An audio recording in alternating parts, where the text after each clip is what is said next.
Love Inspired and Harper Audio present Holding On to Secrets by Tobin McClain, performed by Tanya Eby. For God shall bring every work into judgment, with every secret thing, whether it be good or whether it be evil. Ecclesiastes 12:14. To Phoebe, the sweetest Cavalier King Charles Spaniel ever, and her loving servants, Debbie and Don. Chapter 1. Luke Johnson was removing the spray arm from a customer's state-of-the-art dishwasher when he heard a sharp yip from the next room. It broke through the well-modulated women's voices, making several of the wealthy ladies laugh. It made Luke smile, too. He liked animals, and would have had a pet if he didn't work ridiculously long hours. "Does your grandma have a dog?" he asked Caleb, Mrs. Ralston Jones's 8-year-old grandson, who had been watching Luke's work with interest. Luke was surprised that Mrs. Ralston Jones, who was very particular about her home, surroundings, and image, would have a dog, and would allow it to be present at her women's group meeting. Before the boy could answer, Mrs. Ralston Jones called from the next room, "Caleb, come in here, please." Caleb groaned. "You'd better go see what she wants." Luke flashed him a smile. Cute kid, about the same age as Luke's nephew. Caleb wrinkled his freckled nose.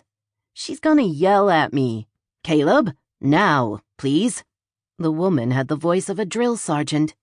Instead of complying, Caleb dove beneath the polished oak kitchen table. Uh-oh. Not my circus, not my monkeys. Luke needed to focus on getting his work done quickly and well. That was how he'd earn enough money to help his sister get past her problems and back to the land of the living.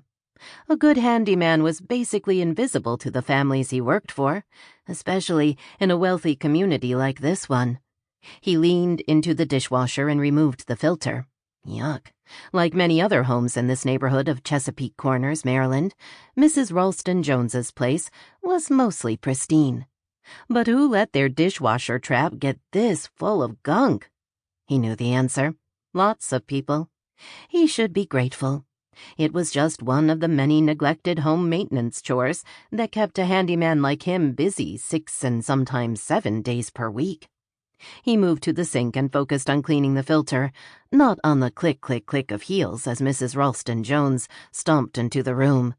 She tugged Caleb from his hiding place. "I said to come," the woman hissed, "and your disobedience is embarrassing." She led the protesting child out of the kitchen. Then Caleb squealed with excitement. Another yip. "You may play with the dog after you read to the ladies," Mrs. Ralston Jones said, her voice carrying loud and clear from the next room. "Sit down right here. Aw, Grandma, read. Now. Here's your book." "No, Grandma, please." "Buck up, boy." Mrs. Ralston Jones's voice now sounded even more irritated. "You can read this story. It's meant for toddlers." "Forget about us ladies, honey," another woman said. Her voice was low, husky, sweet. "Just read to the dog." Luke went still, turned off the water, and listened. That voice was so familiar. "Bob has a cat."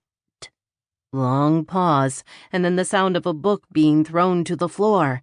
"I can't." Fortunately, the answering chorus of ladies' voices sounded gentle. "It's okay," and "reading is hard," and "you can try again." Luke was fitting the filter back into the dishwasher when that memorable voice sounded again. "Maybe if we let Caleb read to the dog in a different room, without an audience?" "He just needs to work harder," Mrs. Ralston Jones interrupted. Luke wiped sweat from his forehead, and it wasn't related to the mid-May Maryland heat. It was her, the woman with the familiar smoky voice. She'd caught his attention, evoked his pity 9 or maybe 10 years ago. He'd never forgotten her. But then, as now, women like that were out of his league. "Caleb, Sample complete. Ready to continue?